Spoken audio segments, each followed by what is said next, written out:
Andriamanitra inoko, Andriamanitra fitiavana, tsy Andriamanitra masikana mpanasazy, tsy Andriamanitra antoko, tsy mpanavaka foko, tsy mpijery arenana fiaviam-pirenena fa ny Andriamanitra inoko, atra sady onena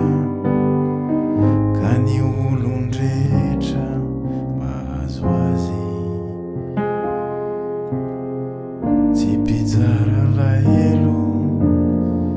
tsy mamorona elo fa izy